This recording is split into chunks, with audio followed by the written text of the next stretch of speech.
When I was researching the interview, I saw on Wikipedia that you shared an apartment with Michael Showalter for 5 years, and I was just really curious about what that experience was like two comedians under like two zany comedians under one roof. I'd like to imagine that it was always jokes, but I know that comedians turn it off, and they are real people at the end of the day. So was there was it like iron sharpening iron? It was like it was like an amazing time, and he was an awesome roommate, and we were really, really good friends, and we really made each other laugh. And then we also like saw each other at our, like if we were having like a really bad day or like a really bad moment or like a breakup or all that stuff. Like we had a very kind of like brother sister relationship, I would say, or like cousins. Because we were really tight when we lived together, and it was super fun. I mean, we're still friends, but like we were day to day, like, you know in each other's lives every day. What time frame was that? Was that like putting it in terms of your filmography? Like where about was that in the filmography? So I'm the worst at remembering exact years of stuff, but I think we lived together for about a year and a half, I want to say. And then Stella happened. And then while we were living together, he did the Baxter.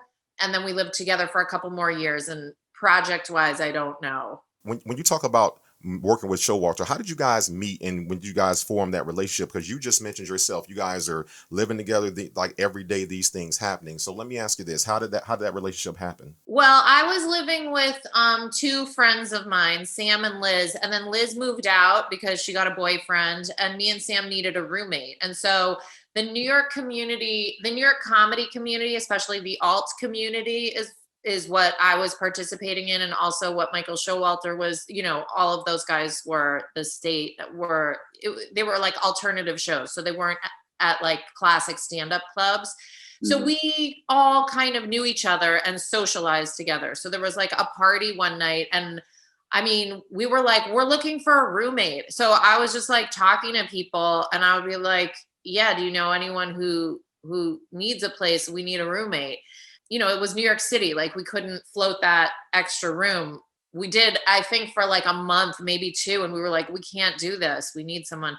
So then I was at a party, and he was there, and I was like, hey, do you know anyone who needs a place? And he was like, I'll move in.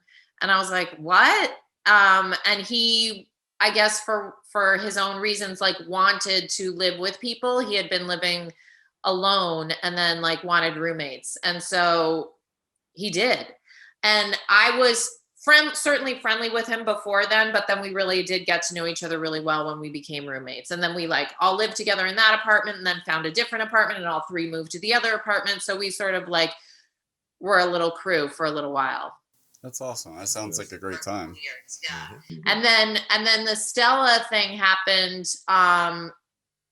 David Wain had auditions for it at his apartment, and they called in like maybe like 10 to 15 friends, and we all were just like sitting outside in his hallway waiting to be called in. And then we would go in and like do the scene, and he shot it. And then that's how that was like an audition that happened, but they definitely called people they knew.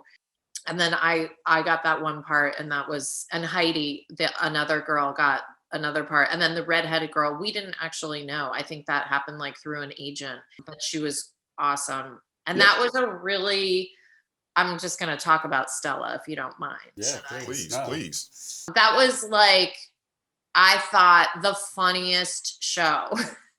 Like the scripts I thought were just so funny, and those guys were awesome to work with, and they had amazing directors coming in. And it was my first like real job on a television show. I had been doing TV commercials up until then. And I just thought it was so funny. Like I was so psyched to be a part of it because of that. And then I was so annoyed that it got canceled. And I want to say we got paid. I don't know what the other girls got paid, but I'll say I got $1,000 an episode, which is really not good because after tax and everything, it's like $700. And living in New York City, like you're like, I'm on a TV show. Oh my God, I still have to have another job. Like it was so crazy. But also I didn't have like an agent or anything at the time. I didn't like, and it was Comedy Central. It was Viacom. Like I'm sure they pay a lot better now, but the money was kind of a joke, but like the show itself, I just loved it. Like, I think we all loved it. It was truly like the funniest show. Yeah, you could tell that there was a labor of love. I think it's funny where you say, "Oh, you're on a TV show. You must have made it." Like I think the equivalent of that today is when somebody gets their project on Amazon Prime. Everybody outside of the filmmaking world is like, "Oh man, you're on Amazon Prime. Congratulations, big time!" Like, no. Meanwhile, you're getting fractions of a penny on the minute watched. But yeah, I mean, Stella was a fantastic show. It was like everything they do is just so irreverent in this weirdly innocent way. It's just there, the experimental nature of everything that they do is just. You never know what's going to happen next. Things come out of left field all the time, and it makes it so enjoyable to watch because when you're watching something, you know what's going to happen. It kind of strips the joy out of it. Takes the fun away. All right, so let's talk about why you're here. In 2007, you starred in The 10. I didn't star in it though. Okay, we're not using that word anymore. We're not going to use that word anymore. Let me try this again. 3, 2, 1. In 2007. You were in the movie The 10, cult classic. Can you tell us about your role in that film and what your experience was like on set, on and off set, if you will? Okay, first of all, I haven't seen the movie in so many years. I'm going to just be honest about it. I haven't seen it in so many years. So I can tell you like what I remember, which is I think I was there maybe 2 days and I had a scene where I'm like on a TV show within the movie. The stereotypical like straight character in the comedy show that everything happens to, and I remember the one face you do and they do the cutaway of you like. Oh yeah, right. See, now you're reminding me. What I can tell you about being on set though is that David Wain's a really good director. And one of the reasons he's a really good director is because he's also a really good editor. And so that's always the case, not only with him, but like from my experience, if the director is also an editor, then that's going to be like, then you're just like, this is going great because it's efficient and they know the shots and they know what they're going to use and they know the angles that they need.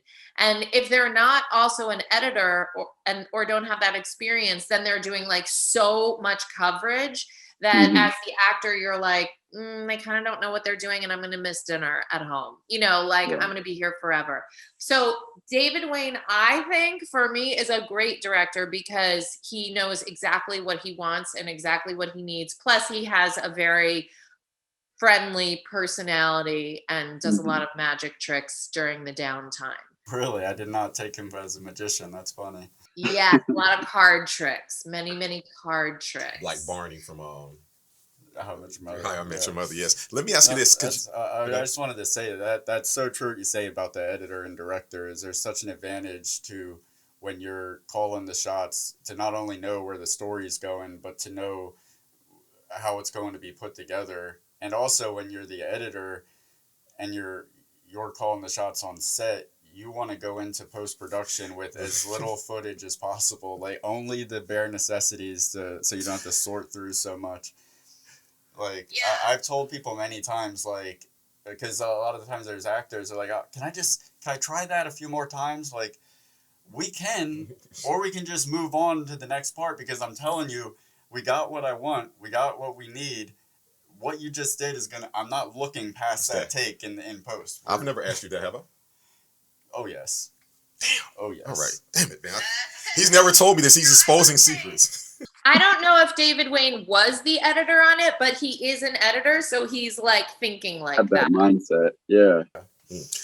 Now you mentioned, of course, you had told us that you were going to ask how long you were on set. Clearly, you let us know you were there for about 2 days. But let me ask you this: in the time you were there, do you remember any type of behind-the-scenes story or memory that you could share from that production that you think fans of the film would like to know? One of the producers is this guy named John Stern, who produces a lot of like he produced like Children's Hospital, and like he does a lot of those kind of parody shows.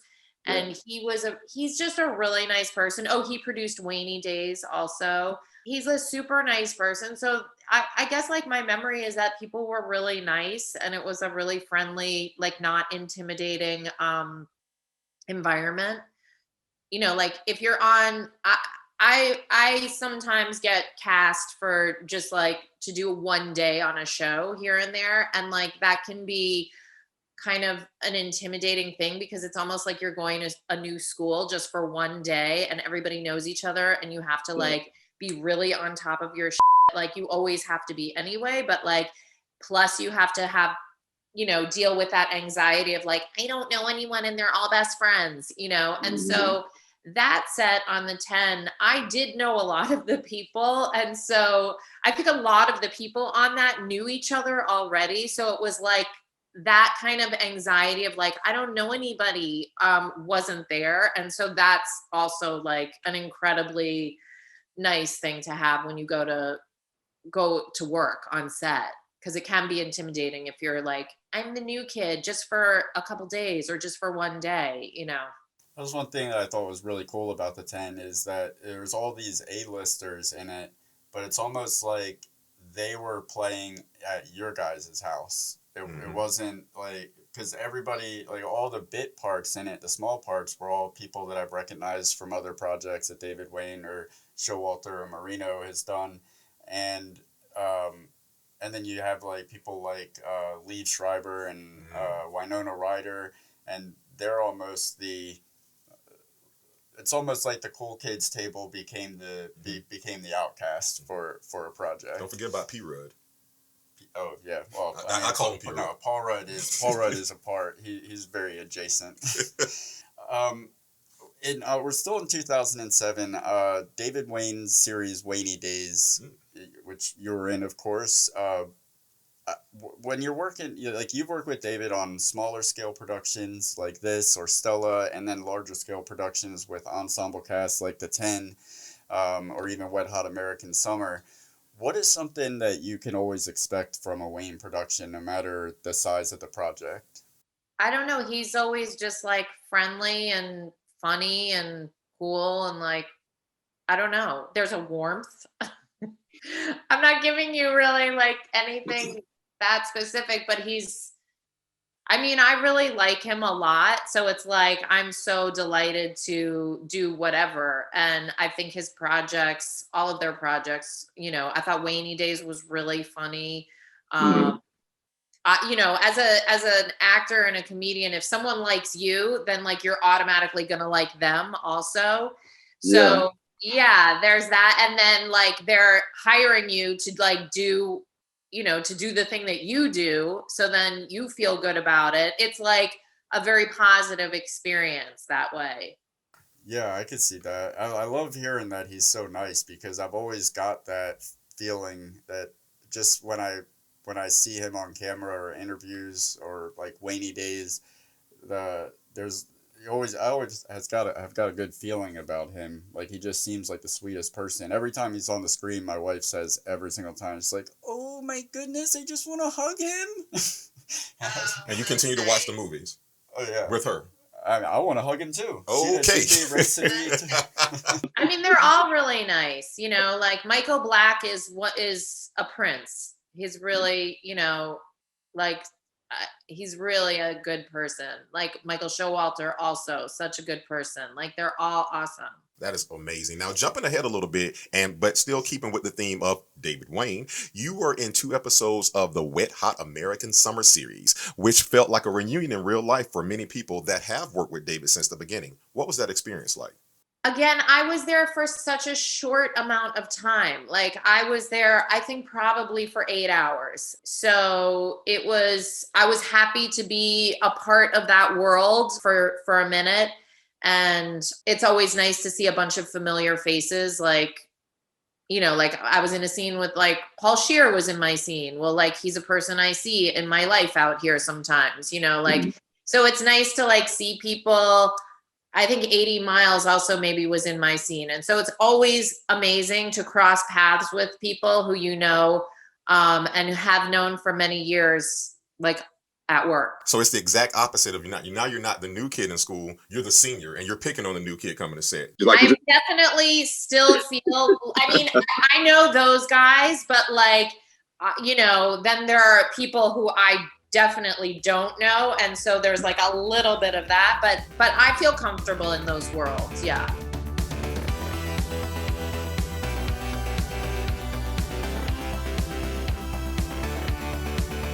Why don't you subscribe? It'll last longer.